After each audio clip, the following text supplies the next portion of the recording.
الشيطان الرجيم قل إن كان آباؤكم وأبناؤكم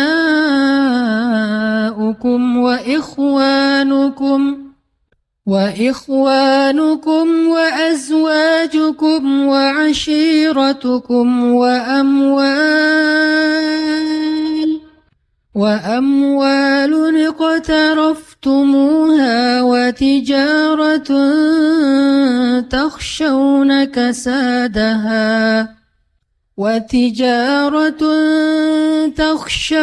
كسادها ومساكن ترضونها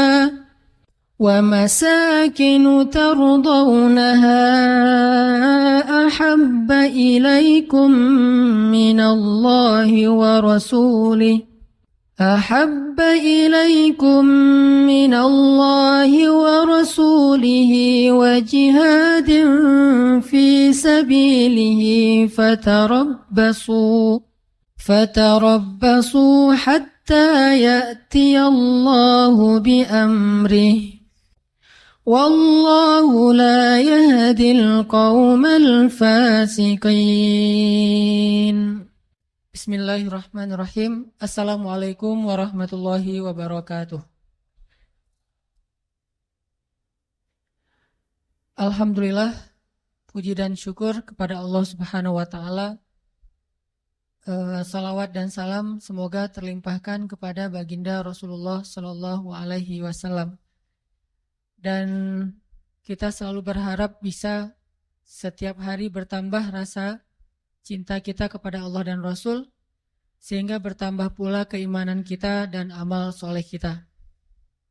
Teman-teman sekalian, malam ini kita akan membahas tentang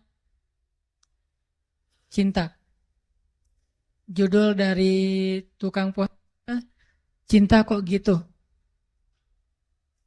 Plesetan dari sinetron tetangga, masa gitu ya.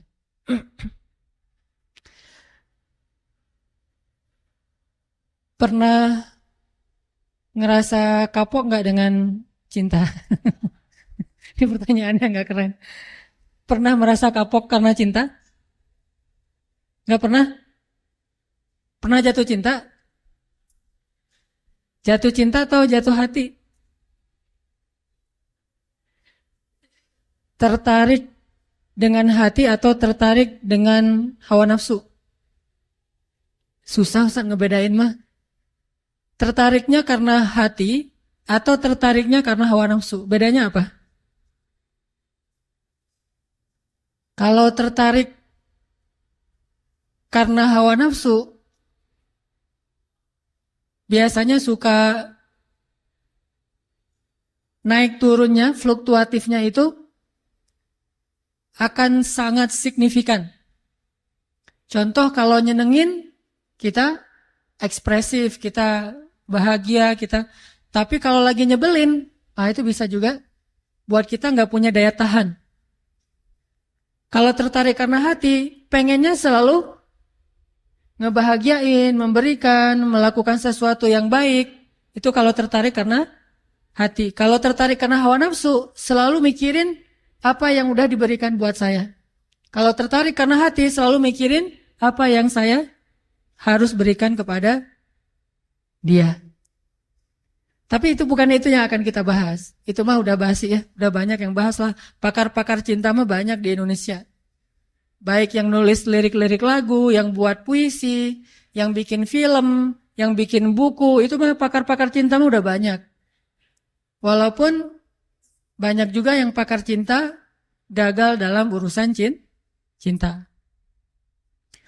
Saya kepengen bahas malam ini tentang satu bentuk cinta yang makin bertambah cinta itu makin tough. Makin bertambah rasa cinta itu kita makin kuat kesabarannya. Makin bertambah rasa cinta itu kita makin jujur dan tulus dalam berbuat kebaikan. Makin bertambah rasa cinta itu kita makin bermanfaat buat orang banyak. Makin bertambah rasa cinta itu, kita makin berani berkorban. Makin bertambah rasa cinta itu, kita semakin khusyuk dalam sholatnya. Pernah nggak ngerasain gara-gara cinta, sholat nggak khusyuk? Pernah nggak? Gara-gara lagi mikirin tentang seorang laki-laki atau tentang seorang perempuan, sholat jadi nggak khusyuk. Pernah nggak yang di bawah sini nih, yang di lantai 1, gara-gara mikirin laki-laki jadi nggak khusyuk sholat? Pernah? Bahaya kalau pernah. Pernah nggak gara-gara mikirin cewek, ada satu sosok wanita yang kita banget, terus jadi nggak khusyuk sholat? Malu-malu? Kalau saya sih pernah. Malah sering. Gara-gara mikirin perasaan kepada seorang cewek, jadi nggak nyaman sholatnya nih. Gara-gara habis ngelihat foto cewek, jadi nggak nyaman sholatnya. Saya mah sering banget kayak gitu. Dan cewek itu adalah istri saya sendiri. Kan enak ya, nggak perlu malu-malu. Makanya nikah. Gara-gara lagi ada masalah sama cewek yang kita sayangin, sholatnya nggak khusyuk. Malah agak-agak terkesan tell me gitu. Pas orang ngomong kita ya, tapi kita nggak konsen, lagi mikirin yang lain. Kenapa makin besar rasa cinta kita kepada seseorang itu kalau terganggu sedikit, buat kita nggak khusyuk di dalam sholat. Bahkan semakin besar dan menggebu-gebunya perasaan kita kepada seseorang yang belum halal, malah buat kita nggak khusyuk dalam sholat. Saya nggak percaya kalau ada orang yang bilang, sejak ketemu dia saya jadi lebih khusyuk dalam sholat, bisa tahajud. Ini namanya talbis. Tahu talbis? Talbis itu kalau dalam bahasa kita tipu daya iblis. Dia bikin cinta yang terkesan syariat. Mana cinta yang terkesan syariat? Cinta yang dibumbui dengan nasihat untuk tahajud. Cinta yang dibumbui dengan nasihat untuk baca Quran. Cinta yang dibumbui dengan nasihat ikut ta'lim bareng yuk gitu. Nunggu di mana? Di persimpangan itu. Saya nggak bawa kendaraan, ya udah bareng aja. Masih mending kalau naik motor kelihatan orang, kalau naik mobil nggak kelihatan siapa-siapa. Belum lagi kaca-kacanya itu pada anti sensor ya. Nah ini awalnya sih pengen ikut taklim, pengen bangunin tahajud, tilawah Al-Quran. Udah sampai juz mana?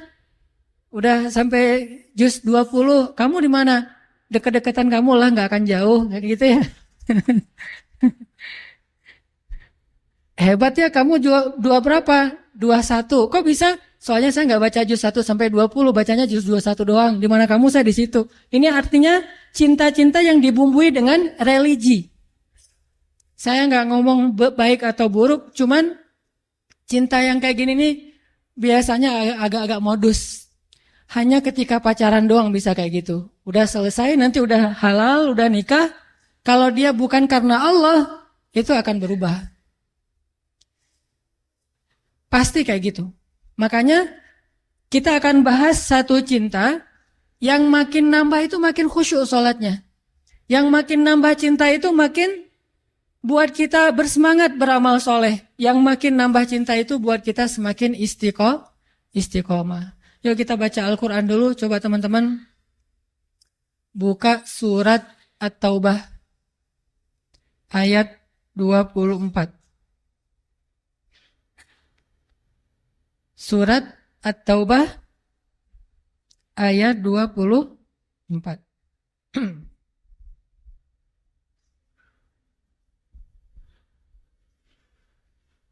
A'udzu billahi minasy syaithanir rajim.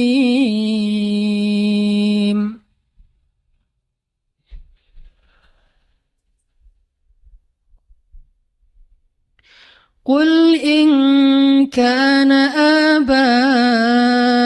aba'ukum wa abna'ukum wa ikhwanukum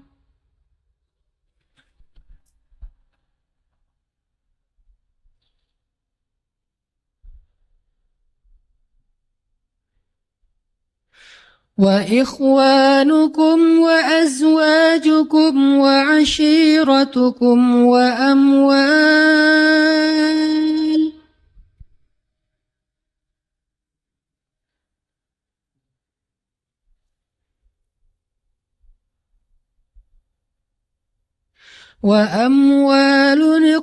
اقترفتموها وتجارة تخشون كسادها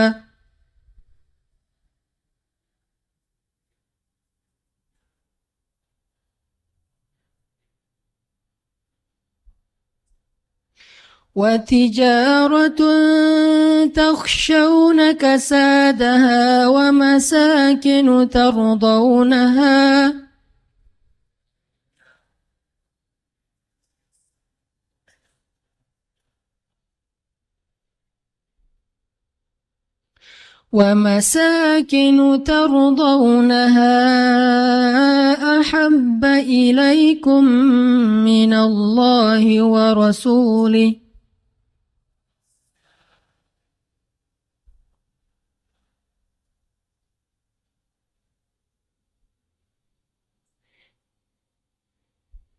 أحب إليكم من الله ورسوله وجهاد في سبيله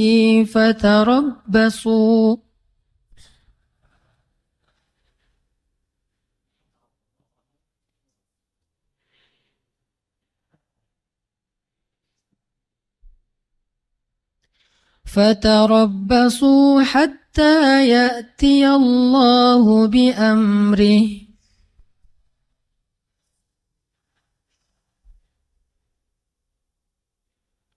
والله لا يهدي القوم الفاسقين.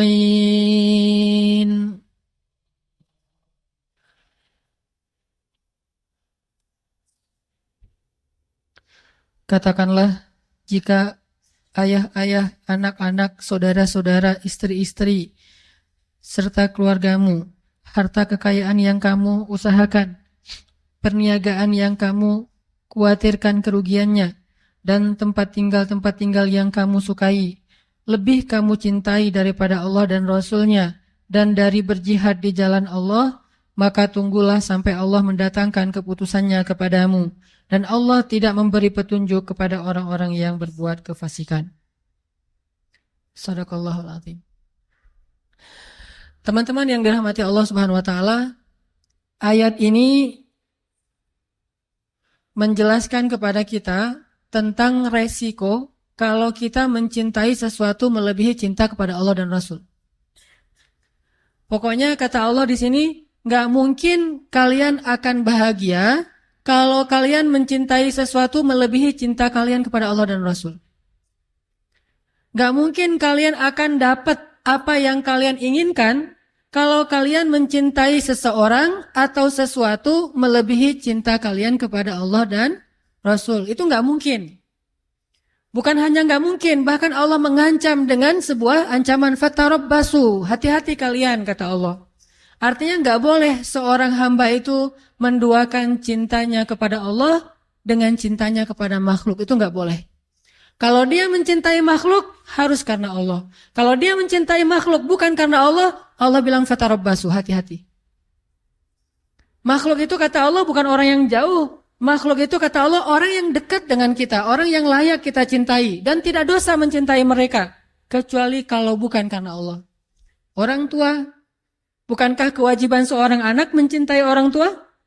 Tapi kalau bukan karena Allah atau melebihi cintanya kepada Allah daripada cintanya kepada Allah, maka itu akan fatarabbasu, hati-hati kata Allah. Tunggu aja kata Allah. Ini tegas bahasanya, dan Allah meletakkan ayat ini di dalam surat At-Taubah. Dan salah satu di antara ciri khas dari surat At-Taubah isinya adalah tentang orang-orang munafik. Bisa jadi teman-teman, kalau kita mau jujur menilai diri kita mukmin apa enggak, coba lihat.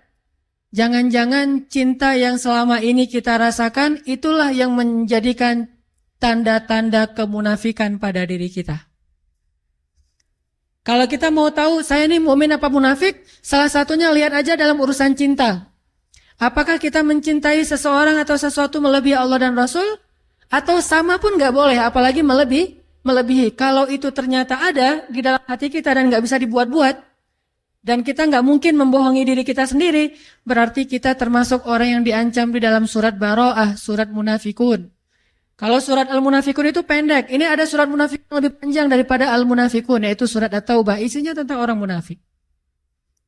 Dan Allah bilang gak mungkin bahagia orang yang mencintai seseorang atau sesuatu melebihi cintanya kepada Allah dan Rasul. Kalau kita mencintai ayah dan ibu kita, harus karena Allah dan Rasul. Maksud karena Allah dan Rasul itu apa? Satu, karena emang perintah Allah dan Rasul. Kalau perintah Allah untuk tidak mencintainya, maka kita tidak mencintainya. Memang Allah pernah menyuruh hambanya untuk membenci orang tua? Atau membenci keluarganya? Membenci pasangannya? Membenci anaknya? Pernah di dalam perang Badar. Perang Badar itu bisa dibilang perang saudara yang sebenarnya. Seorang ayah berperang dengan anaknya. Ayahnya di pasukan kaum musyrikin, anaknya di pasukan kaum muslimin. Pamannya di pasukan kaum musyrikin, ponakannya di kaum muslimin. Saudara kakaknya di kaum musyrikin, adiknya di kaum muslimin. Dan itu banyak. Salah satu yang terkenal adalah Abdullah bin Suhail.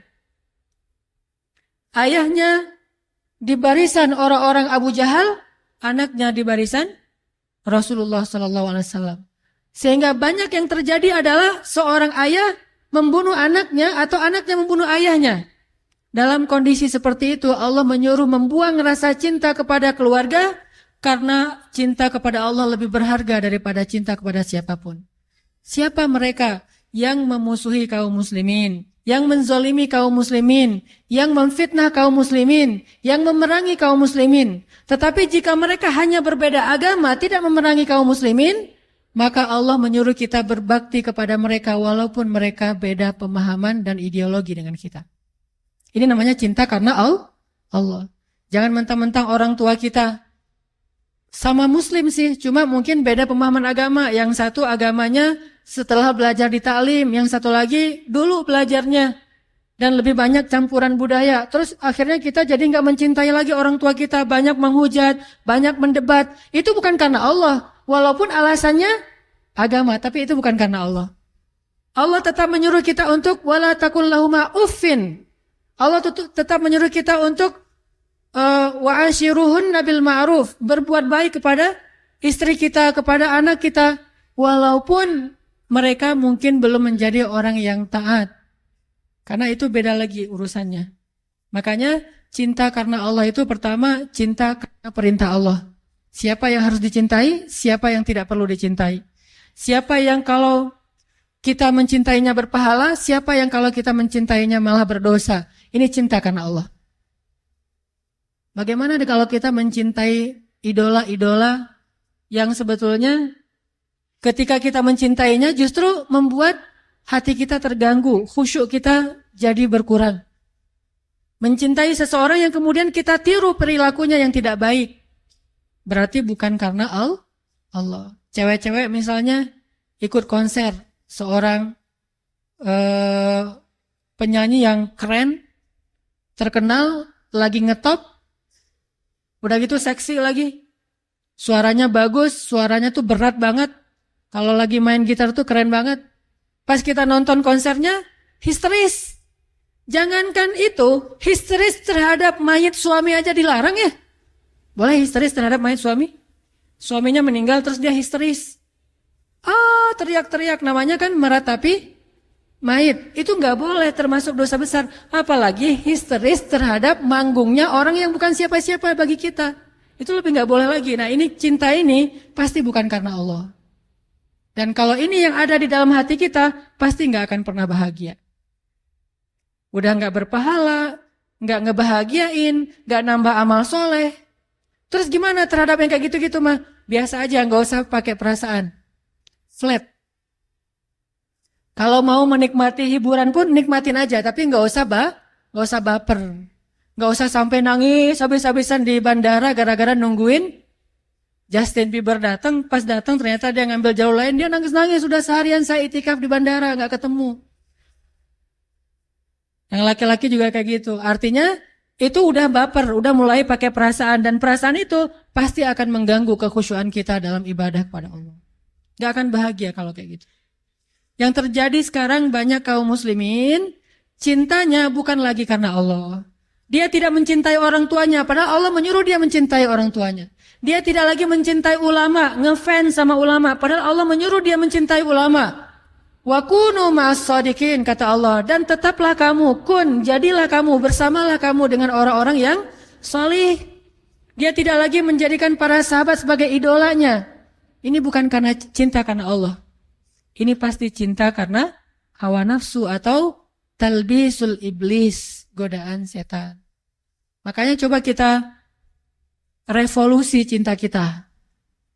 Revolusi cinta. Dari cinta yang karena hawa nafsu, karena hiburan, karena keren menurut kita, menjadi cinta karena Allah. Tapi tetap bisa menikmati hiburan, kekerenan, segala macam yang sifatnya masih mubah, silakan dinikmati. Tetapi jangan pakai perasaan, karena itu berbahaya. Sekedar hiburan aja, karena Allah juga nggak ngelarang kita berhibur. Dalam istilah hukumah ada yang wajib, ada yang sunnah, ada yang mubah, ada yang makruh, ada yang haram, kan gitu ya. Maka sebagian besar hiburan itu adalah yang mubah. Mubah itu artinya nggak dilarang, nggak disuruh. Secara pahala, nggak berpahala, nggak berdosa, biasa-biasa aja gitu. Nggak nambah pahala, nggak nambah dosa. Kayak kita misalnya lagi nyanyi. Nyanyinya masih lagu-lagu yang biasa dan kita nyanyi sendiri, apalagi gitu ya. Nyanyi sendiri atau dengar musik sesuatu yang masih wajar, bukan musik-musik yang dilarang. Ini nggak nambah pahala, nggak nambah dosa. Atau jalan-jalan nambah pahala? Kalau jalan-jalannya murni karena pengen menikmati hari libur, pengen menikmati alam, pengen senang-senang dengan keluarga, teman, ini nggak nambah pahala, nggak nambah dosa, namanya mubah.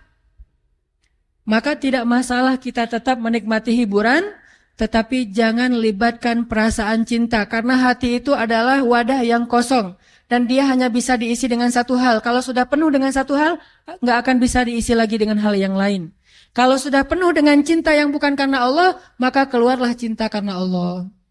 Biarkan dia kosong dulu, nanti diisi dengan cinta kepada Allah dan cinta karena Allah. Mencintai orang tua, mencintai ulama, mencintai orang soleh, mencintai orang-orang yang mencintai Allah dan mencintai amal-amal yang membuat kita dicinta oleh Allah Subhanahu wa taala.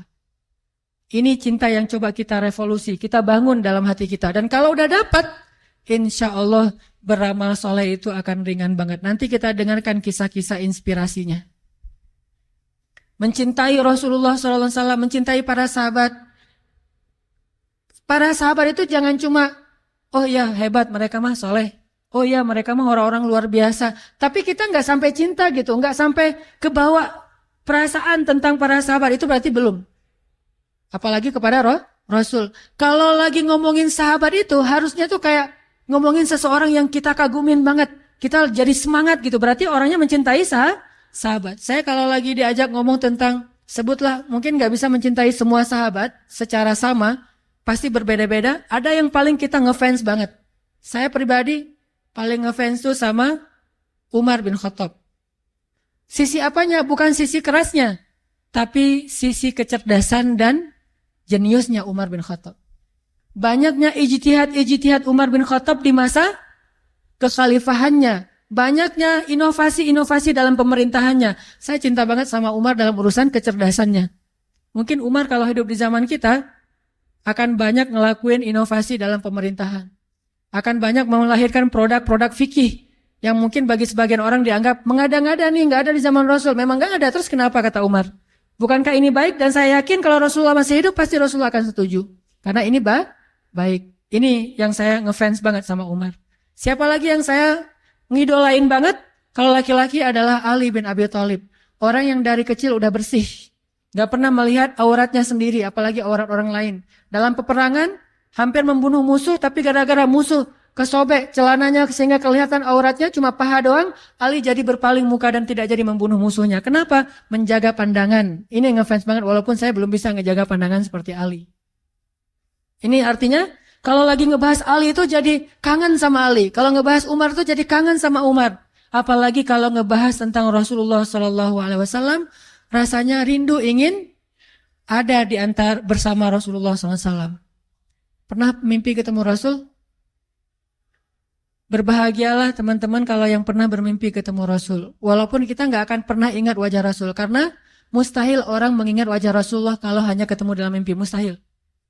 Kalau ada yang mimpi ketemu Rasul terus bisa menggambarkan sketsa wajah Rasul, itu adalah bisikan setan.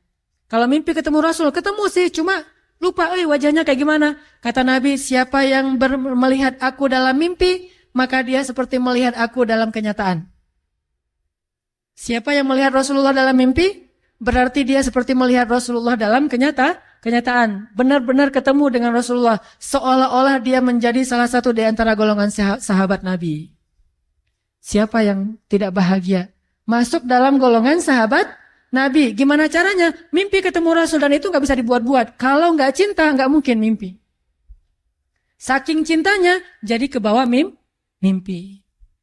Dan itu butuh doa, butuh cinta, butuh usaha, butuh pengorbanan. Sehingga nanti Allah akan memberikan kita hadiah mimpi ketemu Rasulullah SAW.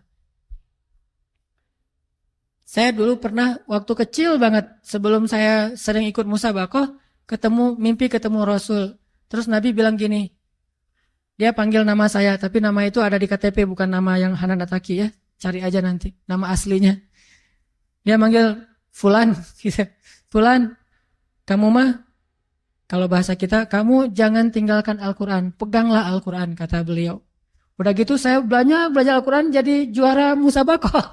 Kebawahnya tuh ke juara musabaqah. Pas saya udah mulai agak-agak gede, udah remaja, mulai puber dan agak jauh dari Al-Quran, mimpi lagi. Mimpinya masuk surga. Tapi surganya gak enak banget. Surganya tuh gelap. Surganya itu gak ada lampu. Terus istananya itu kayak saung-saung yang udah reot gitu. Terus ada hujan, terus saya duduk dalam saung itu terus kehujanan. Loh kok surga kayak gini ya, mending di rumah saya daripada di surga.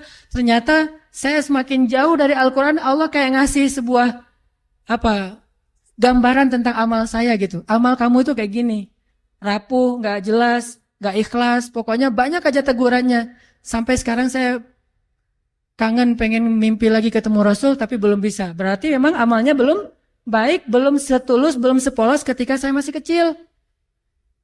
Ini artinya kalau kita benar-benar mencintai seseorang karena Allah, saat ngebahas tentang orang itu kita jadi semangat. Saat membahas tentang orang itu kita jadi rindu, kita jadi pengen tahu tentang mereka. Kita jadi, kalau ibarat kita di Instagram atau di sosial media tuh kepo gitu. Ada cewek nge-like postingan kita. Terus dia di gambar profilnya kayaknya cantik gitu. Kalau bahasa anak di komennya bening gitu kan ya.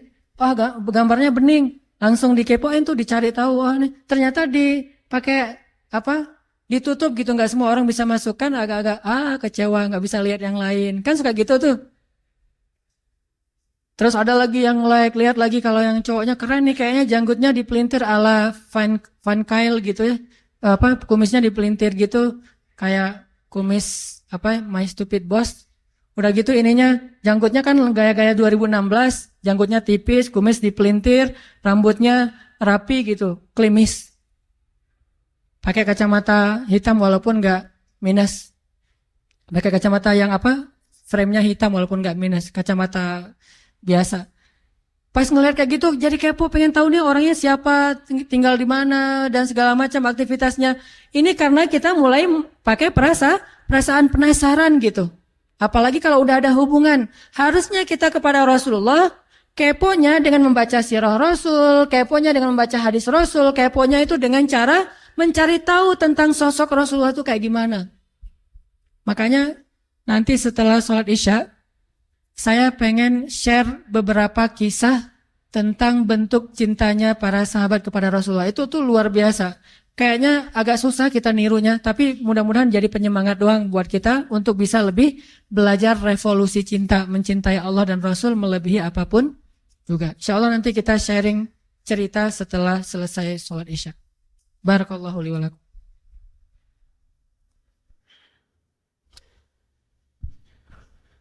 Bismillahirrahmanirrahim. Teman-teman sekalian, setelah Rasulullah SAW wafat, Bilal bin Rabah, sahabat Nabi, merasa udah nggak kuat lagi tinggal di kota Madinah. Karena setiap kali Bilal datang ke masjid, maka Bilal akan melihat rumah Nabi di sebelahnya, yang di dalamnya ada kuburan Rasul. Jadi kalau kita bentuk cintanya adalah kangen pengen ke Masjid Nabawi, kalau Bilal justru karena saking cinta, udah nggak kuat lagi berada di Masjid Nabawi. Karena orang yang dia cintai telah wafat. Sehingga sejak Rasulullah wafat, berkali-kali Bilal minta izin kepada Abu Bakar untuk ikut jihad dan gak pulang lagi ke Madinah, pengen tinggal di tempat yang lain. Tapi gak diizinkan oleh Abu Bakar sampai akhirnya setelah sekian lama membujuk Abu Bakar bisa diizinkan, pergilah Bilal dan akhirnya Bilal tinggal di Syam. Kalau sekarang Suriah. Di sanalah Bilal menikah. Jadi selama ini dia asik dengan cintanya kepada Rasulullah sehingga gak sempat mikirin pernikahan. Jadi kalau masih ada yang ngerasa galau soal pernikahan, mending belajar mencintai Allah dan Rasul aja deh. Insya Allah gak akan galau lagi soal kapan nikah, gak apa-apa. Saya mah udah punya cinta yang besar, yaitu kepada Allah dan Rasul. Akan tersibukkan dengan sendirinya hatinya dengan cinta yang sebenarnya. Baru berangkat ke Syam, sampai di Syam Bilal menikah di sana. Menikah di sana, hidup di sana, sampai setelah beberapa tahun berada di Syam, akhirnya bergantilah pemerintahan dari masa Abu Bakar ke masa Umar bin Khattab. Setelah beberapa tahun di Syam, pada suatu malam, Bilal menangis. Malam-malam dia bangun, nangis, gerung-gerung gitu kayak anak kecil. Istrinya nanya, ya Bilal ada apa, kamu mimpi buruk? Enggak, justru ini mimpi baik. Mimpi apa? Aku mimpi ketemu dengan Rasulullah SAW. Dan Rasulullah bersabda, siapa yang melihat aku dalam mimpi, berarti dia melihat aku dalam kenyataan. Aku bertemu dengan Rasulullah di dalam mimpi dan Rasulullah berkata, ya Bilal, kami rindu kepadamu. Sudah lama engkau tidak mengunjungi kami ya Bilal. Setelah bangun dari mimpi itu, Bilal semakin rindu kepada Rasul, merasa bersalah udah lama gak menjenguk Rasulullah. Akhirnya Bilal pun memutuskan untuk, kalau bahasa kita mah umroh, memutuskan untuk ziarah ke makam Rasul. Berangkat Bilal dari Syam, umroh ziarah ke makam Rasul. Melihat Bilal masuk lagi ke kota Madinah, penduduk Madinah itu berasa seperti hidup lagi di zaman Rasul. Senang gitu, dan Umar sangat senang dengan kedatangan Bilal. Sehingga selesai Bilal sholat, selesai Bilal ibadah-ibadah sunnahnya, termasuk menjenguk atau berziarah ke makam Rasul dan Abu Bakar. Kemudian Umar berkata kepada Bilal, ya Bilal, sudah lama kami tidak mendengar suara azan darimu. Tolong kumandangkan sekali lagi azan seperti engkau mengumandangkannya di masa Rasul. Kami rindu ingin merasakan suasana di zaman Rasul. Benar Bilal, kata para sahabat yang lain yang ada di situ. Umar, kemudian Abdurrahman, beberapa orang sahabat, ya Bilal azan, kami ingin mendengar suaramu seperti dulu kami mendengarnya di masa Rasul. Kata Bilal, saya tidak akan kuat. Kata mereka, coba dulu kamu usahakan karena kami ingin sekali mendengarnya. Saya tidak akan kuat. Cobalah wahai Bilal demi kami supaya kami bisa semangat lagi dalam beramal soleh mengikuti perjuangan Rasulullah. Akhirnya karena udah dipaksa terus, Bilal pun mengumandangkan azan. Allahu Akbar, Allahu Akbar. Kota Madinah kaget mendengar suara Bilal.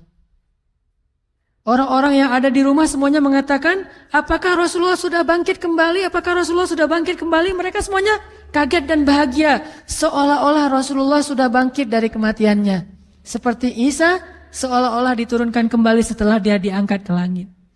Satu kota Madinah tuh kaget bahagia gitu. Kayak seorang ibu yang kehilangan anaknya tiba-tiba mendengar suara anaknya dari jarak dekat dan ingin dipeluk segera anaknya itu. Saking rindunya mereka kepada Rasulullah. Allahu Akbar, Allahu Akbar. Pasar yang tadinya ramai tiba-tiba sepi mendengar suara Bilal yang masih sayup-sayup. Asyhadu an la ilaha illallah. Semuanya berlari keluar dari tempat-tempat kerja mereka, dari pasarnya, dari rumahnya. Semuanya berlari ke masjid. Ingin memastikan apakah Rasulullah sudah dibangkitkan kembali. Bahagia semuanya. Apakah Rasulullah sudah dibangkitkan? Apakah Rasulullah sudah hidup lagi? Semuanya bertanya dengan pertanyaan yang sama. Asyhadu an la ilaha illallah. Semuanya semangat datang ke masjid, ngumpul, rame banget. Kemudian ketika Bilal mengatakan, Asyhadu anna Muhammadar Rasulullah.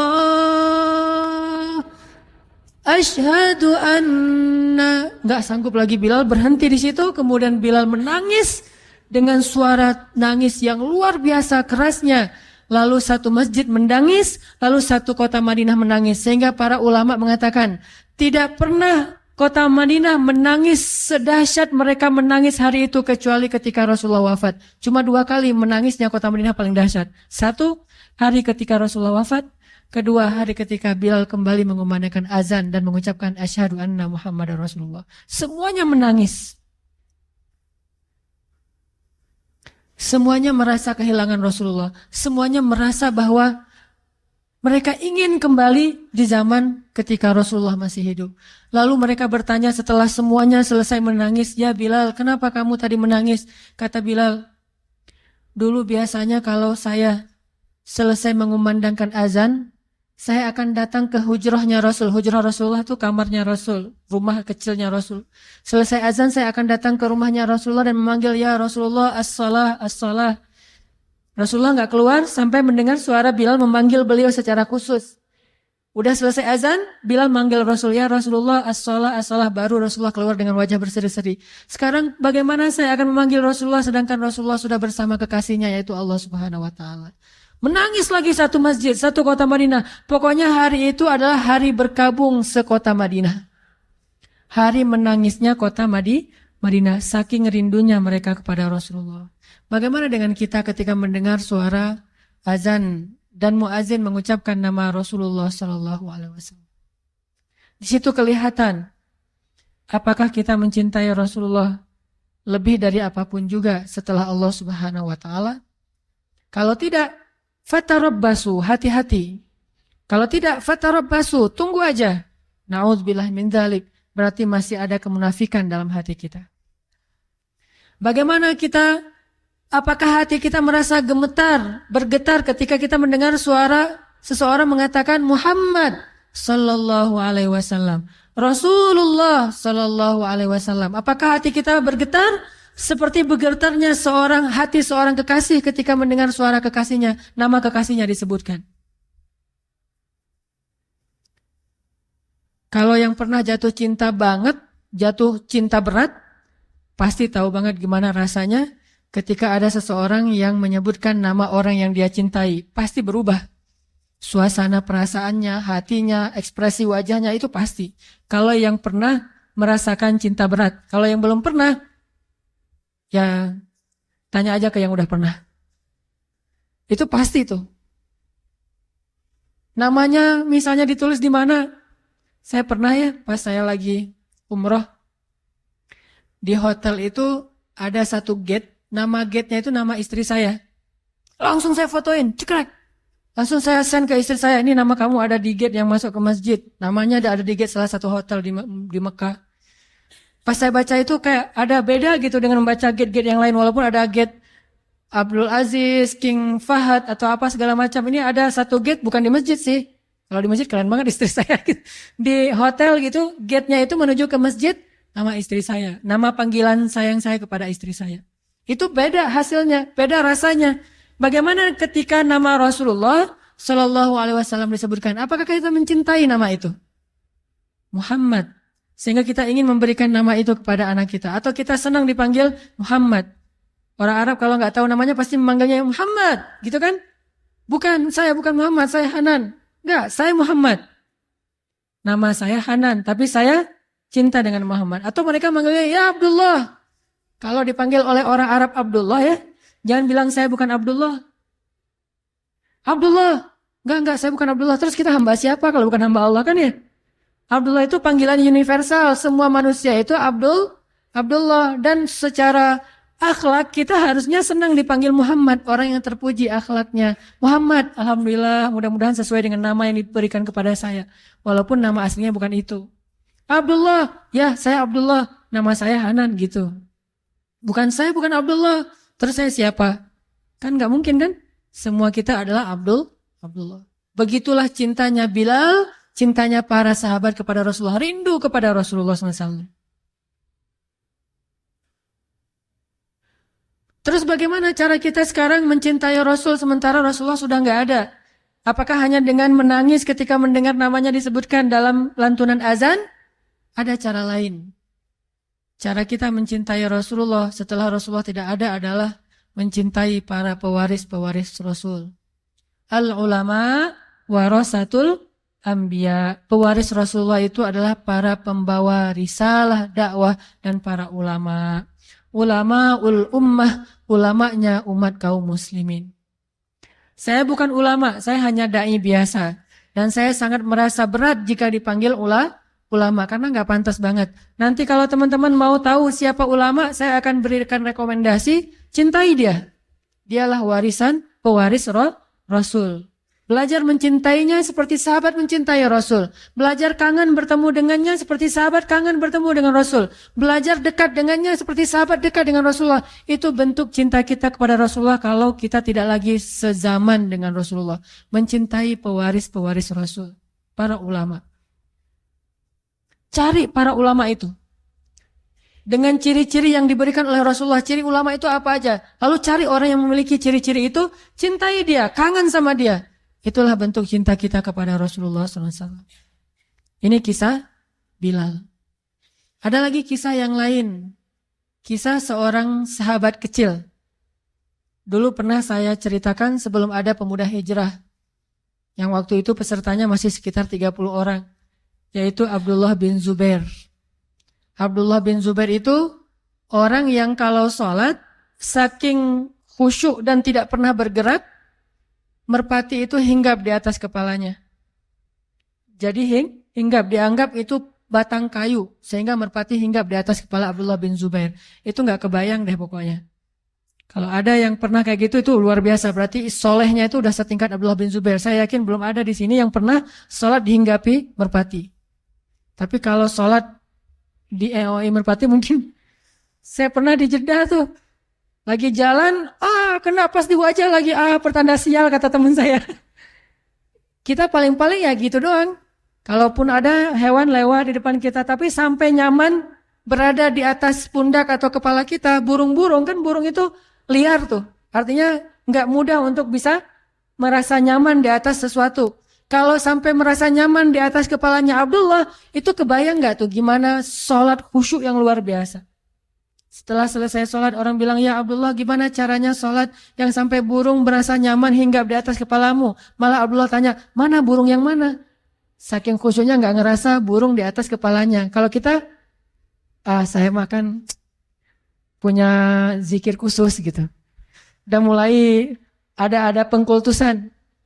Atau kalau kita nyamuk aja, banyak nyamuk tadi ya sholat di sini mah nyamuk di kaki dia kurang nggak ada autan, sofel apa segala macam. Kita nyamuk lewat aja sadar banget menghilangkan khusyuk. Abdullah merpati hinggap di atas kepalanya ditanya gimana caranya, dia bilang merpati yang mana, nggak sadar tuh ada merpati. Saking khusyuknya. Abdullah bin Zubair, dia adalah anak pertama yang lahir di kota Madinah dari orang muhajirin. Anak pertama dari orang muhajirin yang lahir di kota Madinah. Artinya tahun pertama hijrah dia lahir. Berarti Rasulullah wafat usianya berapa? Ketika Rasulullah wafat usia Abdullah berarti berapa? 10 tahun. Anak kecil kan? Baru kelas 4 SD, 10 tahun. Nah ada adegan anak di bawah 10 tahun. Berarti ini adegan ini sebelum Rasulullah wafat. Berarti kurang dari 10 tahun tapi udah punya cinta yang besar kepada Rasulullah. Berbahagialah kalau kita punya anak yang cinta kepada Allah, cinta kepada Rasul, cinta kepada orang-orang soleh. Ini udah punya percikan-percikan kesolehannya Abdullah bin Zubair. Dan harus punya anak kayak gini. Makanya saya kemarin, walaupun saya nggak layak dicintai kayak gitu, tapi saya ngelihat sesuatu yang inspiring dari salah satu anak teman-teman kita di sini, yang dia kangen dengan ustadz yang menurut dia soleh, walaupun kenyataannya nggak soleh, cuma ya nggak apa-apa lah, husnuzon dia ya mudah-mudahan jadi kenyataan. Dia kangen dengan ustadz itu, pengen ketemu ustadz itu, udah lama nggak ketemu. Ini baik, sama kayak Abdullah bin Zubair yang mencintai Rasulullah SAW. Pasti usianya masih di bawah 10 tahun, karena Rasulullah wafat dia 10 tahun. Gimana bentuk cintanya? Suatu saat Rasulullah sedang bekam, ngeluarin darah. Ketika darahnya udah keluar, Rasulullah bilang ke Abdullah, tolong buang darah ini ke tempat yang gak ada yang lihat, gak ada yang tahu. Oh ya siap ya Rasulullah. Sami'na wa ata'na, ambil darah itu, dia pergi lama, datang-datang senyum-senyum. Kata Rasulullah, kamu buang di mana ya Abdullah? Saya buang ke tempat yang tidak ada yang tahu kecuali saya dan Allah dan saya. Hah? Di mana itu ya Abdullah? Rasulullah curiga. Terus Rasulullah tanya, ya Abdullah, kamu telan darahnya, kamu minum? Iya ya Rasulullah. Diminum sama dia coba. Darah Rasul diminum sama anak usia di bawah 10 tahun. Kenapa ya Abdullah? Ya Rasulullah, saya tidak rela setetes darahmu ini dinikmati oleh makhluk yang lain. Saya lebih pengen menikmatinya daripada yang lain. Daripada saya buang, dinikmati sama semut segala macam, mending saya ya Rasulullah. Karena saya mencintaimu ya Rasulullah. Coba lihat ekspresi anak kecil di zaman Rasul. Ditelan darah Rasulullah. Dan darah bekam itu gak sedikit. Bisa 1 labu tuh. Minimal setengah labu, nelan darah karena saking cintanya. Siapa yang ngajarin? Gak ada yang ngajarin. Itu ekspresi aja. Karena emang dia cinta banget sama Rasulullah. Gila dengan cintanya kepada Rasulullah. Sampai akhirnya dia minum darah. Yang kalau bahasa kita darah kotor. Tapi Rasulullah gak punya darah kotor. Diminum sama dia. Terus Rasulullah kemudian mengatakan. Tidak akan dimakan oleh api neraka. Seseorang yang di dalam tubuhnya ada darah aku. Yaitu Abdullah bin Zubair. Salah satu yang dijamin tidak akan masuk api neraka. Lalu Rasulullah mendoakan Abdullah bin Zubair, mendoakan khusyuknya sholat, mendoakan syahidnya, sehingga dia meninggal dalam keadaan dibunuh, kemudian jasadnya digantung di Ka'bah. Kan ada tuh adegan di masa seorang penguasa yang sangat zalim, setelah masa Ali bin Abi Thalib, Abdullah bin Zubair dibunuh, kemudian jasadnya digantung di Ka'bah beberapa hari tapi tidak membusuk. Berharap ibunya Asma binti Abi Bakar, kakaknya Aisyah, mengambil jasadnya dengan memohon-mohon kepada si pembunuh. Setelah lama ditunggu, ibunya nggak datang-datang, membiarkan jasad anaknya tergantung. Akhirnya si pembunuh ini yang putus asa, datang ke Asma. Ya Asma, anak kamu sudah saya gantung, kok kamu nggak datang-datang? Kok kamu nggak bermohon kepada saya supaya saya turunkan jasad anakmu dan dikuburkan? Kata Asma, yang saya tahu bukan kamu yang telah mencelakakan dia, tapi dia yang mencelakakan kamu nanti di akhirat. Demi Allah, saya tidak akan menghinakan diri saya dengan cara memelas kepadamu untuk menurunkan jasad anak saya. Akhirnya diturunkan sendiri sama si pembunuhnya, diturunkan akhirnya diserahkan kepada keluarga. Abdullah bin Zubair, anak kecil, apa yang telah dia dapatkan dari Rasulullah SAW, ilmu apa sehingga dia mencintai Rasulullah lebih daripada apapun. Bahkan dia rela meminum darah Rasulullah. Kemudian ada Abdullah yang lain, namanya Abdullah bin Umar, anaknya Umar bin Khattab, sniper, ulama pula, banyak ilmu dan jago nembak, jarang meleset. Abdullah bin Umar pernah ketika suatu hari dalam jamuan makan bersama Rasulullah, biasanya yang di sebelah kanan Rasulullah itu Abu Bakar, kemudian Umar, kemudian orang-orang yang seniornya para sahabat. Kali ini di sebelah kanannya Rasulullah itu langsung duduk Abdullah bin Umar. Langsung dia masuk ke tengah-tengah sahabat, langsung duduk sebelah Rasulullah, nggak mau diganggu, udah gini di samping Rasulullah. Kemudian para sahabat heran, Abdullah kenapa kayak gitu? Anak-anak yang lain pada main, dia mah duduk di sebelah Rasulullah. Kemudian Rasulullah tersenyum, ya Abdullah, maukah kamu memberikan tempat ini kepada yang lebih tua? Kata Abdullah, tidak ya Rasulullah. Ke yang lain dia mau. Ke Abdullah, tidak ya Rasulullah. Saking cintanya kepada Rasulullah, tidak ya Rasulullah. Kenapa ya Abdullah? Saya tidak rela makanan pertama yang engkau sentuh akan disentuh oleh orang lain sebelum saya. Saya ingin makanan yang disentuh oleh Rasulullah, roti yang disobek oleh Rasulullah, maka bekas sobekan Rasulullah, kalau perlu bekas minumnya Rasulullah dari gelas itu ingin diminum oleh Abdullah bin Umar. Kayak gitu ekspresi cintanya Abdullah kepada Rasulullah. Coba. Kenapa? Karena mereka tahu tidak ada yang lebih layak dicintai setelah Allah daripada Rasulullah. Ini yang kita coba belajar. Tidak ada yang lebih layak kita habis-habisan dalam urusan perasaan dan cinta kecuali Allah dan Rasulullah. Kemudian yang lain itu pun karena Allah dan Rasul. Sampai Nabi mengatakan, tidaklah beriman seseorang di antara kalian sampai dia mencintai aku melebihi cintanya terhadap dirinya sendiri. Umar datang, ya Rasulullah, aku mencintaimu seperti aku mencintai diri sendiri. Itu kan udah keren tuh. Kata Rasulullah, nggak cukup ya Umar. Terus bagaimana? Katakan aku mencintaimu melebihi cintaku kepada diriku sendiri. Ada yang kayak gitu? Banyak. Sahabat rata-rata kayak gitu. Makanya jangan gampang menghujat para sahabat. Kita dibandingkan mereka mah nggak ada apa-apanya. Cuma kita sedikit tahu cerita tentang mereka. Kalau kita tahu cerita yang banyak tentang mereka, kita akan sadar bahwa kita cuma debu dibandingkan kesolehan mereka. Salah satu yang cintanya luar biasa kepada Rasulullah itu adalah seorang ibu yang tidak disebutkan namanya dalam cerita ini. Ketika Rasulullah SAW pulang dari perang, dia bertanya, bagaimana dengan Rasulullah? Apakah Rasulullah selamat? Terus orang-orang mengatakan, ya ibu, ayahmu meninggal dalam peperangan ini, syahid. Dia bilang, bagaimana dengan Rasulullah? Ya ibu, kakakmu meninggal dalam perang ini. Kata dia, bagaimana dengan Rasulullah? Dia nggak peduli, ayahnya meninggal, kakaknya meninggal, bagaimana dengan Rasulullah? Cuma kalau kita punya ibu kayak gini agak-agak nelangsa juga ya. Saya mah saya mah nggak ada apa-apanya gitu. Suami yang punya istri kayak gini, gimana dengan Rasulullah? Saya lagi luka nih, Rasulullah gimana? Aduh, gimana perasaan kita? Berarti kita belum mencintai dia karena Rasul. Masih cemburu kepada Rasul. Kan nggak boleh cemburu kepada Rasul, atau ya? Dia mah ditanya, ayahmu meninggal, Rasulullah gimana?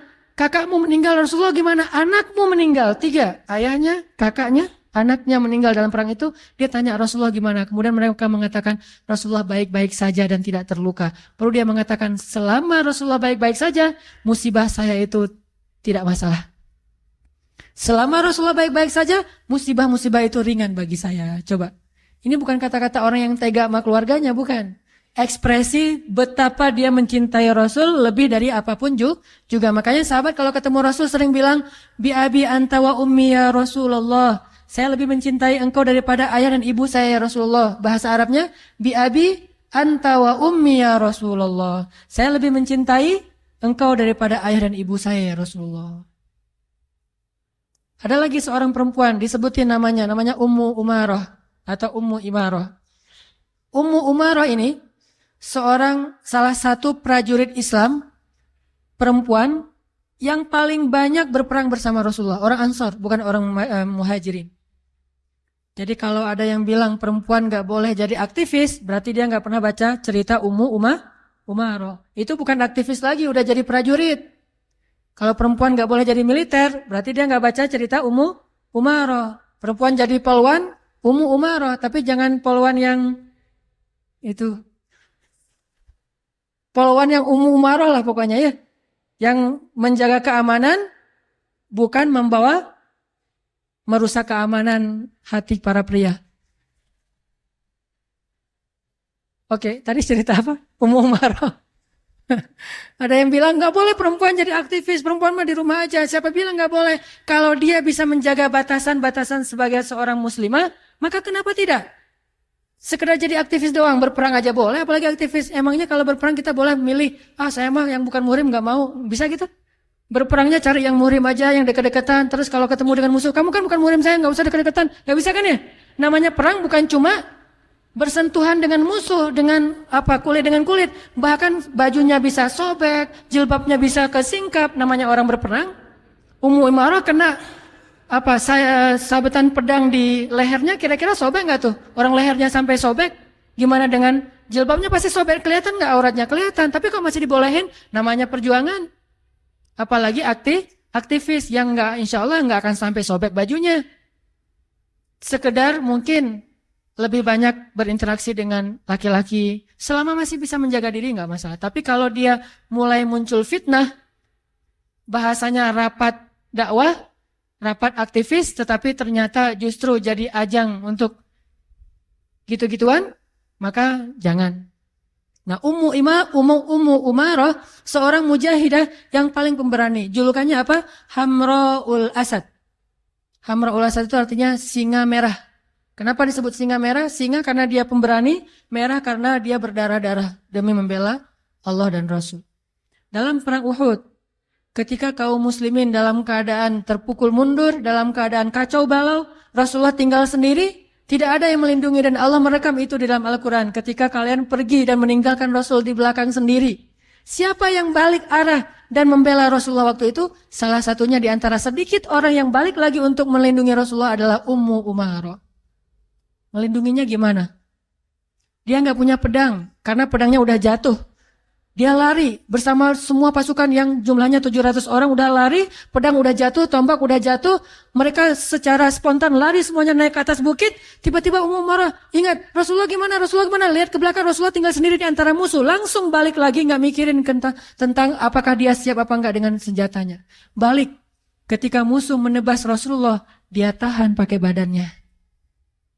Dia nggak punya senjata untuk nahan pedang musuh. Sehingga ketika musuh mau menebas Rasulullah, daripada Rasulullah yang kena tebasan pedang dan nanti bisa membahayakan nyawa Rasul, dia tahan dengan badannya. Dia langsung pasang badan, kena badannya. Setiap kali kena badannya, dia ngelihat Rasulullah tidak apa-apa, dia bahagia. Kemudian dilempar tombak oleh musuh, dia tahan lagi dengan badannya. Sehingga di tubuhnya ada lebih dari 20 luka bekas tombak, panah, dan sayatan pedang. Demi menjaga dan melindungi Rasulullah. Gimana kira-kira? Kena pedang itu kan beda dengan cuma kegores sama pisau. Itu pedang beneran. Pedang yang diasah, pedang baja. Jadi jangan dibayangin, gitu doang. Ngerasain sendiri deh. Itu susah gitu. Kalau kita cuma baca sejarah sekilas doang, kita nggak akan menghayati. Makanya kalau baca sejarah, hayatin dulu. Baru tahu gimana perjuangan mereka. Itu luar biasa. Kalau kena peluru meninggal, oke. Kalau kena pedang kan nggak meninggal. Tanggung kan ya. Sakit tapi nggak mati gitu. Kalau kena peluru sakit langsung mati. Nggak tahu sih kalau yang benar nggak gitu. Matinya udah nggak sakit. Katanya kalau udah mati nggak sakit lagi. Jadi udah selesai gitu. Tapi kalau kena pedang sampai 20 sayatan pedang gimana tuh rasanya tuh? Sobek seluruh tubuhnya. Termasuk yang paling parah tuh bagian lehernya. Dia tahan lehernya. Mungkin kalau kita pertama banget pas Rasulullah mau kena kita tahan. Oke lah karena belum tahu rasanya gitu ya. Wah saya tahan deh pakai tubuh saya deh. Oh ternyata sakit. Oh nggak jadi deh. Kan bisa aja gitu. Ini enggak 20 kali, berarti kan benar-benar rela banget dia mati demi Rasulullah. Kalau sekali doang mungkin masih orang nekat lah gitu. Orang nekat sekali kena, yang kedua udah nggak berani karena emang ternyata sakit banget. Tapi ini 20 kali, perempuan lagi tuh. 20 kali menahan serangan musuh dengan tubuhnya sendiri. Sampai kemudian dia ditandu untuk pulang, nggak bisa jalan lagi udah babak belur. Rasulullah juga kena tombak. Di antara yang waktu itu ngelindungi Rasulullah itu adalah Ukasyah. Kemudian makanya Ukasyah itu masuk surga satu di antara 70.000 orang tanpa hisab. Kemudian Abu Bakar, kalau perempuan itu Ummu Umarah. Pas pulang Rasulullah dirawat, Ummu Umarah dirawat. Karena dia perempuan dirawatnya berbeda dengan laki-laki, punya tenda sendiri. Lagi dirawat, lagi diperban, lagi dijahit bekas luka-lukanya yang udah sobek kayak gitu, lagi dijahit nih. Dan orang dulu nggak pakai bius kalau ngejahit. Kalau sekarang udah pakai bius masih teriak-teriak ya. Saya kemarin mau di ini aja di opname di rumah sakit itu ternyata sakit juga ya karena apalagi ternyata pembuluh darah saya kecil. Jadi pas susternya nyari-nyari pembuluh darah saya tuh ternyata salah, bukan pembuluh darah, kulit, digini-giniin. Saya teriak-teriak di rumah sakit. Itu Pak Bejo ngelihat. Pas saya lagi teriak, pas ada yang ngunjungin lagi tuh. Jadi malu-maluin. Ternyata Ustadz teriak juga kalau lagi sakit. Baru jarum doang udah teriak-teriak. Soalnya digini-giniin di bawah kulit saya. Udah gitu infusnya dialirkan. Ternyata nggak masuk ke dalam pembuluh darah. Malah masuk ke bawah kulit. Kulit saya jadi bengkak gitu. Ini kenapa nih suster? Salah Pak, ternyata nggak masuk pembuluh darah. Tarik lagi. Berkali-kali loh. Pelajarannya harus olahraga biar pembuluh darahnya gede. Saya karena kurang olahraga di tangan, olahraga di yang bagian lain. Jadi akhirnya pembuluh darah saya kecil. Olahraganya kaki gitu ya.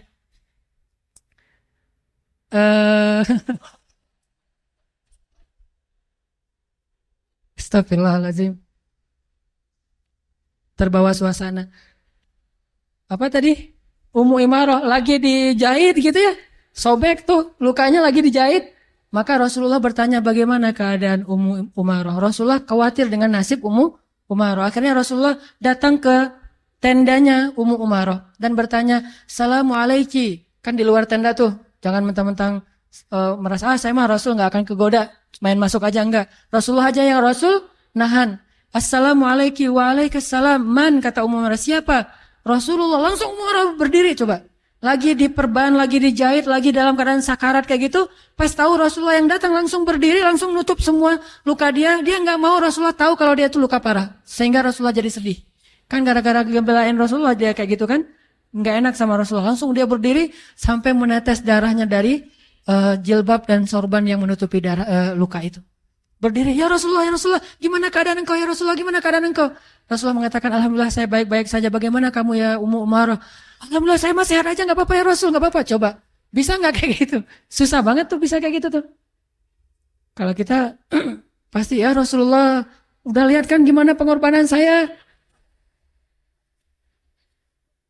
Pantas sih ngomong kayak gitu, cuma Ummu Umarah nggak mau ngomong kayak gitu. Ya Rasulullah nggak apa-apa, benar-benar nggak mau sama sekali memberatkan Rasulullah baik fisiknya ataupun perasaannya. Kemudian Rasulullah bertanya, ya Ummu Umarah, apa yang kamu harapkan dari semua pengorbanan ini? Kemudian Ummu Umarah baru mengatakan, ya Rasulullah, cuma satu yang saya harapkan, doakanlah saya agar saya menjadi tetanggamu di dalam surga. Selalu kayak gitu. Doakan saya agar menjadi tetanggamu di dalam surga. Kalau kita, ya Allah saya udah tahajud, mana nih kok usaha saya nggak beres-beres nih. Belum tahajudnya, belum istiqomah, baru beberapa hari udah ngomongnya kalau minta, boleh minta, pasti mintanya usaha, jodoh, ya gitu-gitu aja tuh. Coba kalau kita, di zaman kita itu ada Rasulullah. Terus kita tahu Rasulullah itu doanya mustajabah, kira-kira yang akan kita minta apa? Gak usah jauh-jauh. Jawabannya ada di dalam doa kita. Yang paling sering kita doain itu apa? Ya itu yang kita minta. Rata-rata doa-doa kita, gak kita sih, saya aja. Doa-doa saya tuh rata-rata ya tentang dunia. Masalah keluarga, masalah pekerjaan, masalah harta, masalah bahagia, masalah-masalah dunia aja. Ujung-ujungnya akhirnya cuma Rabbana atina fid dunya hasanah. Tapi Ummu Umarah meminta murafaqataka fil jannah. Saya ingin menjadi tetanggamu di dalam surga ya Rasulullah. Rasulullah berdoa, ya Allah berkahilah Ummu Umarah, berkahilah keluarga Ummu Umarah dan jadikan mereka min ahlil jannah. Tahukah kita? Ummu Umarah punya anak dan salah satu di antara anak laki-lakinya yang juga ikut berjihad bersama Ummu Umarah, bersama ibunya, bersama ayahnya, suatu saat ditangkap oleh musuh. Musuhnya adalah seorang nabi palsu. Kalau nggak salah Musailamah Al-Kadzab. Di zaman Abu Bakar As-Siddiq, ketangkap sama nabi palsu, kemudian potong kecil-kecil. Ya, mulai dari jempolnya dimutilasi, terus juga kakinya, kemudian lututnya, kemudian jarinya, kemudian tangannya, kemudian lengannya, satu persatu dimutilasi sama musuhnya. Kenapa dimutilasi? Siksaan. Pengen nguji, pas ditangkap sama musuh di antara banyak pasukan kaum muslimin, ketahuan ternyata ini anaknya Hamraul Asad, anaknya singa betina yang disebut dengan Hamraul Asad, singa merah. Maka musuh ini menjadi penasaran, apakah kamu setangguh ibumu? Apakah kamu sekuat ibumu? Apakah kamu sesabar ibumu? Akhirnya kalau kamu seorang anaknya Ummu Umarah, sekarang kita uji, benarkah kamu anak Ummu Umarah? Akhirnya diuji. Kalau kamu udah nggak sabar, maka bilang saja bahwa kamu mengakui saya sebagai nabi setelah Muhammad. Tapi dia nggak mau berucap apapun kecuali la ilaha illallah Muhammad Rasulullah, la ilaha. Sampai akhirnya tubuhnya dimutilasi habis, potong-potong dan ditaruh di dalam karung, dikirimkan kepada Ummu Umarah. Musailamah Al-Kadzab. Akhirnya Ummu Umarah bersedih, minta izin kepada Abu Bakar untuk bisa berjihad lagi. Abu Bakar mengizinkan, lalu dia pun membunuh Musailamah Al-Kadzab. Dalam perang itu Ummu Umarah kehilangan satu lengannya. Sejak saat itulah baru Ummu Umarah pensiun dari jihad. Karena lengannya sudah hilang satu, kepotong dalam peperangan. Ini orang luar biasa. Kalau di zaman dulu mungkin ada istilah Cut Nyadin, orang-orang yang kayak gitu yang hidupnya di medan perang. Setelah dia tangannya kepotong, udah nggak bisa berjihad lagi, dia sedih. Dia katakan, ya Rasulullah, betapa rindunya aku kepadamu ya Rasulullah. Betapa rindu aku kepadamu, nangis setiap hari sampai akhir hayatnya. Dia meninggal dalam keadaan tersenyum karena berpikir, insya Allah sebentar lagi saya akan ketemu dengan kekasih saya Rasulullah SAW. Ummu Umarah. Kelelahan apa yang sering kita keluhkan untuk mengikuti ajaran Rasulullah SAW? Sementara Ummu Umarah bahkan tidak mengeluh dengan puluhan luka di tubuhnya. Kelelahan apa yang kita keluhkan untuk berjuang dan melanjutkan perjuangan dakwahnya Rasulullah SAW. Lalu mana bukti bahwa kita mencintai Rasulullah lebih dari diri kita sendiri? Belajar dari Ummu Umarah, dia perempuan, harusnya kita laki-laki bisa lebih dari itu. Ada lagi Ada satu lagi, seorang sahabat yang mencintai Rasulullah itu dengan cara unik. Ini terkenal. Mencintai Rasulullah itu dengan cara namanya Ukasyah. Ketika Rasulullah sakit keras, Rasulullah bertanya, siapa di antara kalian yang pernah saya sakiti, pernah saya zalimi, pernah saya cela, sekarang balas. Saya nggak mau meninggal dalam keadaan masih punya hutang. Ukasyah berdiri, ya Rasulullah, saya pernah engkau pecut.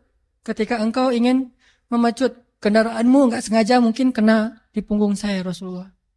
Oh, ya udah ya Ukasyah, ambil hakmu sekarang, pecut saya Ukasyah. Lalu Rasulullah memerintahkan kepada sahabat mengambil alat untuk memecut. Udah gitu dihadirkan di hadapan Rasulullah. Ukasyah mengambilnya. Kemudian Ukasyah mengatakan, ya Rasulullah, waktu itu saya tidak pakai baju. Para sahabat biasa nggak pakai baju, soalnya mereka miskin-miskin.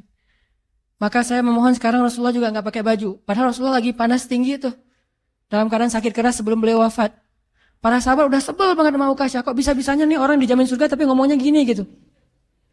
Akhirnya para sahabat bilang, ya Ukasyah, udah gila kamu. Ya Ukasyah, kamu sudah kehilangan akalmu. Kenapa kamu melakukan Rasulullah kayak gitu?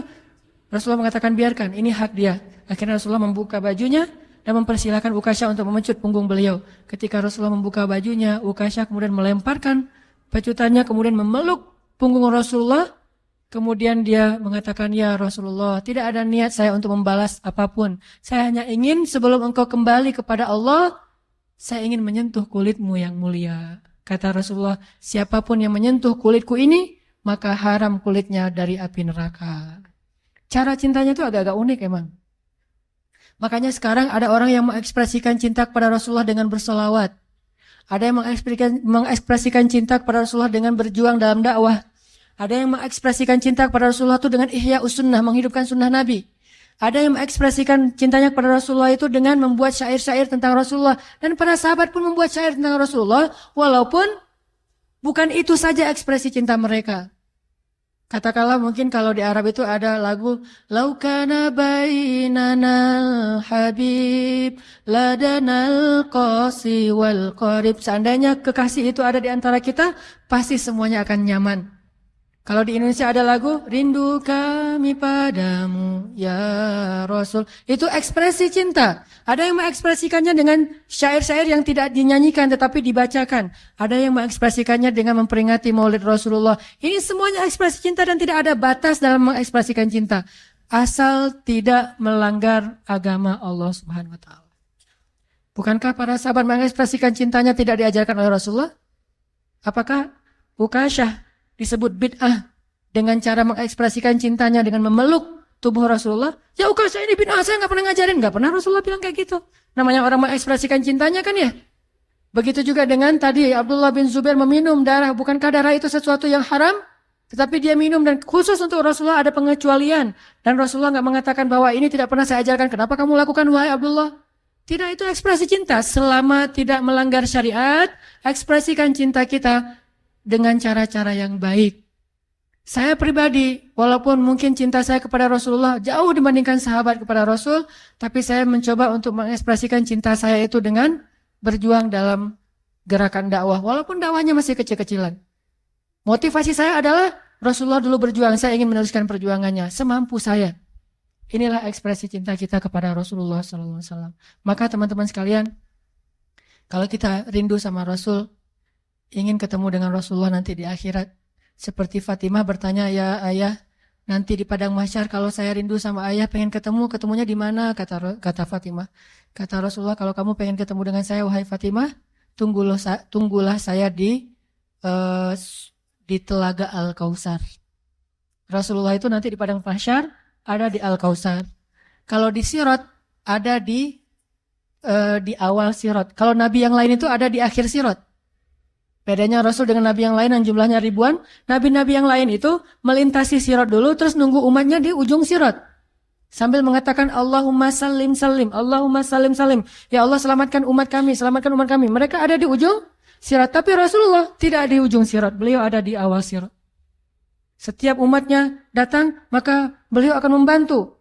Siapa yang dibolehkan oleh Allah untuk dibantu, maka akan beliau bantu dengan syafaat yang Allah izinkan.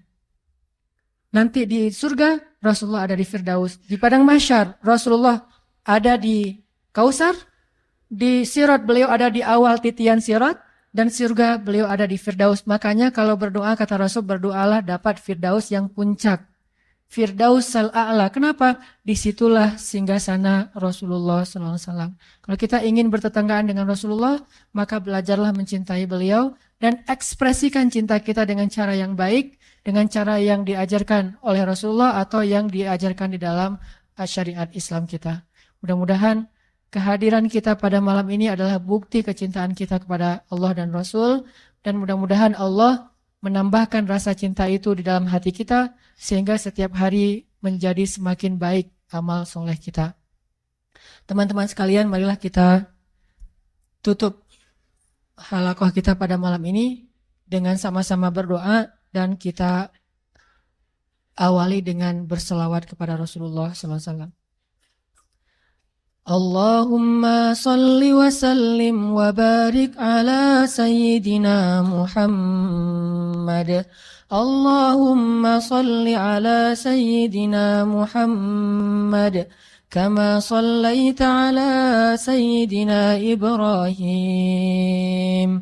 وبارك على سيدنا محمد كما باركت على سيدنا إبراهيم.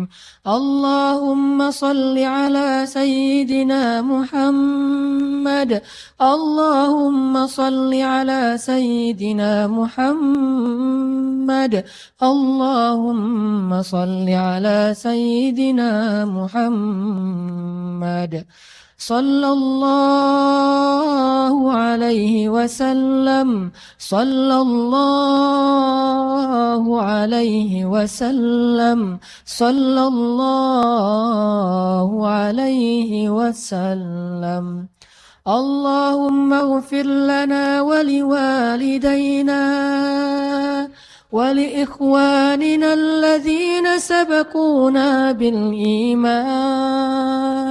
اللهم اغفر لنا ذنوبنا وإسرافنا في أمرنا يا غفار. اللهم حبب إلينا الإيمان وزينه في قلوبنا وكره إلينا الكفر والفسوق والعصيان واجعلنا من الراشدين يا مجيب السائلين يا أرحم الراحمين. يا ربنا يا ربنا يا إلهنا قصدناك يا كريم. ربنا ما أرحمك. ربنا ما أرحمك. ربنا ما أكرمك. ربنا ما أجودك. يا الله يا رب السماوات والأرض يا ربنا يا غفار يا غفور. اغفر لنا يا غفار. اغفر لنا يا غفار. اغفر لنا ذنوبنا يا غفور. وإن لم تغفر لنا وترحمنا لنكونن من الخاسرين. فإن لم تغفر لنا فمن يغفر الذنوب إلا أنت يا الله يا الله يا الله يا الله يا الله يا الله يا الله يا أجب دعانا يا الله أجب دعانا يا الله وتقبل منا يا الله قصدناك يا كريم قصدناك يا رحيم قصدناك يا شكور قصدناك يا رب العالمين يا الله إلهنا ya Rabbana, hanya kepada Engkau kami memohon segala permintaan ya Allah. Kami sadar tidak ada gunanya kami meminta kepada selain Engkau ya Allah. Meskipun mereka mencintai kami, tetapi mereka tidak memiliki segala sesuatu seperti yang Engkau miliki ya Allah. Semua kami ini fakir di hadapan-Mu ya Allah, dan Engkau maha kaya ya Allah. Kami ini lemah di hadapan-Mu dan Engkau maha perkasa ya Allah. Kami hina dina di hadapan-Mu dan Engkau maha mulia ya Allah. Kami rendah di hadapan-Mu dan Engkau maha tinggi ya Allah. Kami hanya hamba di hadapan-Mu dan Engkau penguasa alam semesta ya Allah. Ya Rabbana, sepenuhnya kami adalah milik-Mu ya Allah. Diri kami dan hati kami adalah milik-Mu ya Allah. Hidup kami adalah milik-Mu ya Allah. Sesungguhnya kami semua adalah milik-Mu ya Allah. Dunia dan akhirat adalah milik-Mu ya Allah. Hidup dan mati adalah milik-Mu ya Allah.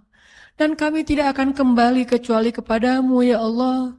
Dalam keadaan baik atau dalam keadaan buruk ya Allah. Pasti semua akan kembali kepada-Mu ya Allah. Inna lillah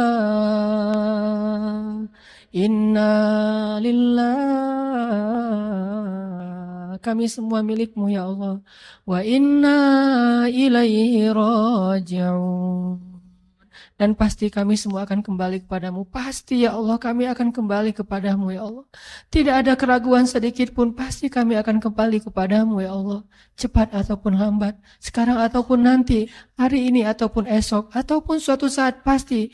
Kullu nafsin za'iqatul maut. Semua kami pasti akan merasakan kematian yang pernah dirasakan orang-orang sebelum kami ya Allah. Sesoleh para anbiya pun akan wafat ya Allah. Dan sedurhaka Fir'aun juga akan mati dan semua dikembalikan kepada-Mu ya Allah. Kami takut ketika kami kembali kepada-Mu dalam keadaan kotor ya Allah. Kami takut ketika kami kembali kepada-Mu Engkau belum menerima taubat-taubat kami ya Allah. Kami takut ketika kami kembali kepada-Mu, kembalinya kami di hari yang paling celaka dalam hidup kami ya Allah. Kami takut ketika kami kembali kepada-Mu, kami masih menyimpan sombong di dalam hati kami ya Allah. Sedangkan Rasul-Mu mengatakan tidak akan masuk surga orang yang di dalam hatinya ada kesombongan walaupun sekecil zarah ya Allah. Bersihkanlah hati kami ya Allah. Kami takut kembali kepada-Mu dalam keadaan su'ul khatimah ya Allah.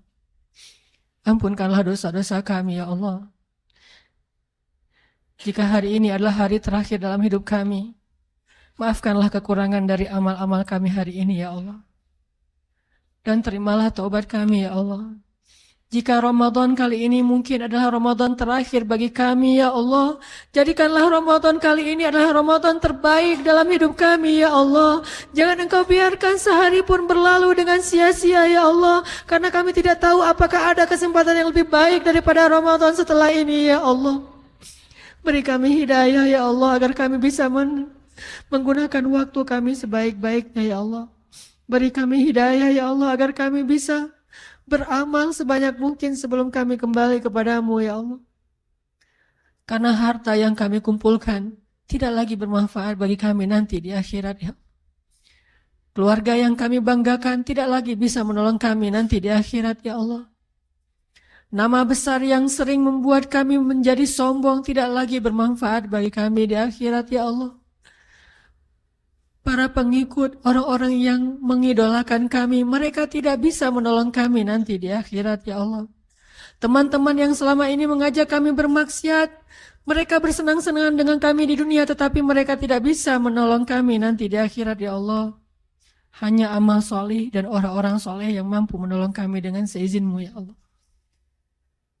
Jadikan hati kami cinta kepada keimanan dan amal soleh. Dan jadikanlah rasa cinta itu indah di dalam hati kami, ya Allah. Ya Allah, maafkanlah kami jika kami pernah durhaka kepada orang tua kami, ya Allah. Dan itu sering kami lakukan, ya Allah. Maafkanlah kami jika hati kami masih berat untuk memaafkan kesalahan orang tua kami, padahal kesalahan kami jauh lebih banyak daripada kesalahan mereka kepada kami, ya Allah. Maafkanlah kami jika kami pernah durhaka kepada suami kami, ya Allah. Durhaka kepada istri kami, ya Allah. Durhaka terhadap anak-anak kami, ya Allah. Terhadap saudara kami, ya Allah. Maafkanlah kami jika kami pernah menzalimi orang lain, ya Allah. Maafkanlah kami jika kami pernah mencela orang lain, ya Allah. Maafkanlah kami jika kami pernah merampas kehormatan orang lain, ya Allah. Astaghfirullah, astaghfirullah, astaghfirullah, astaghfirullah, astaghfirullah, Rabbal baraya. Astaghfirullah minal khataya. Ampunkanlah ya Allah dosa-dosa hamba ya Allah. Apalah guna hidup hamba ya Allah jika mati dalam keadaan pendosa ya Allah. Apa guna harta hamba ya Allah jika mati tidak punya amal ya Allah. Apa guna pengikut hamba ya Allah setelah mati kami sendiri di dalam kubur ya Allah. Apa guna kesombongan dan kebanggaan ya Allah jika mati kami tidak membawa apa-apa ya Allah.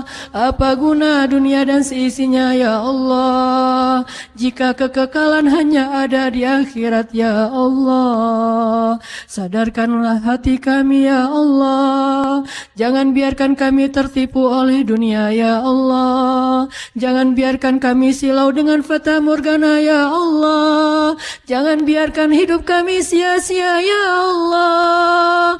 Jangan biarkan waktu kami sia-sia ya Allah. Lindungilah hamba-Mu ya Allah. Kami berserah diri kepadamu ya Allah. La haula wa la quwata illa billah. La haula wa la quwata illa billah.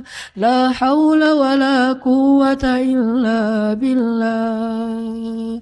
Ya Allah, sampaikanlah salam rindu kami kepada Rasulullah.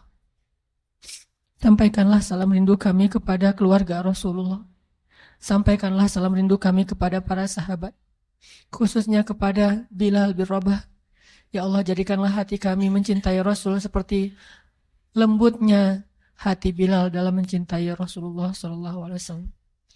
Rabbana, sejak Rasulullah wafat, berkali-kali Bilal minta izin kepada Abu Bakar untuk ikut jihad dan gak pulang lagi ke Madinah, pengen tinggal di tempat yang lain. Udah gak kuat lagi berada di Masjid Nabawi. Karena orang yang dia cintai telah wafat. Tapi gak diizinkan oleh Abu Bakar sampai akhirnya setelah sekian lama membujuk Abu Bakar bisa diizinkan, pergilah Bilal dan akhirnya Bilal tinggal di Syam. Kalau sekarang Suriah. Di sanalah Bilal menikah. Jadi selama ini dia asik dengan cintanya kepada Rasulullah sehingga gak sempat mikirin pernikahan. Baru berangkat ke Syam, sampai di Syam Bilal menikah di sana.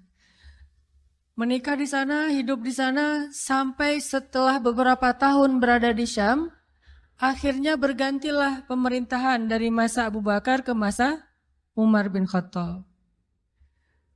Setelah beberapa tahun di Syam, pada suatu malam Bilal menangis. Malam-malam dia bangun nangis, gerung-gerung gitu kayak anak kecil. Istrinya nanya, "Ya Bilal, ada apa? Ada apa? Kamu mimpi buruk?" "Enggak, justru ini mimpi baik." "Mimpi apa?" "Aku mimpi ketemu dengan Rasulullah SAW." Dan Rasulullah bersabda, siapa yang melihat aku dalam mimpi berarti dia melihat aku dalam kenyataan. Aku bertemu dengan Rasulullah di dalam mimpi dan Rasulullah berkata, ya Bilal, kami rindu kepadamu, sudah lama engkau tidak mengunjungi kami ya Bilal. Setelah bangun dari mimpi itu, Bilal semakin rindu kepada Rasul, merasa bersalah udah lama gak menjenguk Rasulullah. Akhirnya Bilal pun memutuskan untuk, kalau bahasa kita mah umroh, memutuskan untuk ziarah ke makam Rasul. Berangkat Bilal dari Syam, umroh ziarah ke makam Rasul. Melihat Bilal masuk lagi ke kota Madinah, penduduk Madinah itu berasa seperti hidup lagi di zaman Rasul. Senang gitu, dan Umar sangat senang dengan kedatangan Bilal. Sehingga selesai Bilal sholat, selesai Bilal ibadah-ibadah sunnahnya, termasuk menjenguk atau berziarah ke makam Rasul dan Abu Bakar. Kemudian Umar berkata kepada Bilal, ya Bilal, sudah lama kami tidak mendengar suara azan darimu. Tolong kumandangkan sekali lagi azan seperti engkau mengumandangkannya di masa Rasul. Kami rindu ingin merasakan suasana di zaman Rasul. Benar Bilal, kata para sahabat yang lain yang ada di situ. Umar, kemudian Abdurrahman, beberapa orang sahabat, ya Bilal azan, kami ingin mendengar suaramu seperti dulu kami mendengarnya di masa Rasul. Kata Bilal, saya tidak akan kuat. Kata mereka, coba dulu kamu usahakan karena kami ingin sekali mendengarnya. Saya tidak akan kuat. Cobalah wahai Bilal demi kami supaya kami bisa semangat lagi dalam beramal soleh mengikuti perjuangan Rasulullah. Akhirnya karena udah dipaksa terus, Bilal pun mengumandangkan azan. Allahu Akbar, Allahu Akbar. Kota Madinah kaget mendengar suara Bilal. Orang-orang yang ada di rumah semuanya mengatakan, apakah Rasulullah sudah bangkit kembali? Apakah Rasulullah sudah bangkit kembali? Mereka semuanya kaget dan bahagia, seolah-olah Rasulullah sudah bangkit dari kematiannya. Seperti Isa seolah-olah diturunkan kembali setelah dia diangkat ke langit. Satu kota Madinah tuh kaget bahagia gitu. Kayak seorang ibu yang kehilangan anaknya tiba-tiba mendengar suara anaknya dari jarak dekat dan ingin dipeluk segera anaknya itu. Saking rindunya mereka kepada Rasulullah. Allahu Akbar, Allahu Akbar. Pasar yang tadinya ramai tiba-tiba sepi mendengar suara Bilal yang masih sayup-sayup. Asyhadu an la ilaha illallah. Semuanya berlari keluar dari tempat-tempat kerja mereka, dari pasarnya, dari rumahnya. Semuanya berlari ke masjid. Ingin memastikan apakah Rasulullah sudah dibangkitkan kembali. Bahagia semuanya. Apakah Rasulullah sudah dibangkitkan? Apakah Rasulullah sudah hidup lagi? Semuanya bertanya dengan pertanyaan yang sama. Asyhadu an la ilaha illallah. Semuanya semangat datang ke masjid, ngumpul, ramai banget. Kemudian ketika Bilal mengatakan, Asyhadu anna Muhammadar Rasulullah. Asyhadu anna, nggak sanggup lagi Bilal, berhenti di situ. Kemudian Bilal menangis dengan suara nangis yang luar biasa kerasnya. Lalu satu masjid menangis, lalu satu kota Madinah menangis. Sehingga para ulama mengatakan tidak pernah kota Madinah menangis sedahsyat mereka menangis hari itu kecuali ketika Rasulullah wafat. Cuma 2 kali menangisnya kota Madinah paling dahsyat. 1 hari ketika Rasulullah wafat. 2 hari ketika Bilal kembali mengumandangkan azan dan mengucapkan asyhadu anna Muhammadar Rasulullah. Semuanya menangis. Semuanya merasa kehilangan Rasulullah. Semuanya merasa bahwa mereka ingin kembali di zaman ketika Rasulullah masih hidup. Lalu mereka bertanya setelah semuanya selesai menangis, ya Bilal, kenapa kamu tadi menangis? Kata Bilal, dulu biasanya kalau saya selesai mengumandangkan azan, saya akan datang ke hujrahnya Rasul. Hujrah Rasulullah itu kamarnya Rasul, rumah kecilnya Rasul. Selesai azan saya akan datang ke rumahnya Rasulullah dan memanggil, ya Rasulullah as-salah, as-salah. Rasulullah nggak keluar sampai mendengar suara Bilal memanggil beliau secara khusus. Udah selesai azan, Bilal manggil Rasul, ya Rasulullah, as-shalah, as-shalah, baru Rasulullah keluar dengan wajah berseri-seri. Sekarang bagaimana saya akan memanggil Rasulullah sedangkan Rasulullah sudah bersama kekasihnya yaitu Allah Subhanahu wa taala. Menangis lagi satu masjid, satu kota Madinah. Pokoknya hari itu adalah hari berkabung sekota Madinah. Hari menangisnya kota Madinah, saking rindunya mereka kepada Rasulullah. Bagaimana dengan kita ketika mendengar suara azan dan muazin mengucapkan nama Rasulullah Sallallahu Alaihi Wasallam? Di situ kelihatan apakah kita mencintai Rasulullah lebih dari apapun juga setelah Allah Subhanahu Wa Taala. Kalau tidak, fatarabbasu, hati-hati. Kalau tidak, fatarabbasu, tunggu aja. Na'udzubillah min dzalik, berarti masih ada kemunafikan dalam hati kita. Bagaimana kita, apakah hati kita merasa gemetar, bergetar ketika kita mendengar suara seseorang mengatakan Muhammad sallallahu alaihi wasallam, Rasulullah sallallahu alaihi wasallam. Apakah hati kita bergetar seperti bergetarnya hati seorang kekasih ketika mendengar suara kekasihnya, nama kekasihnya disebutkan?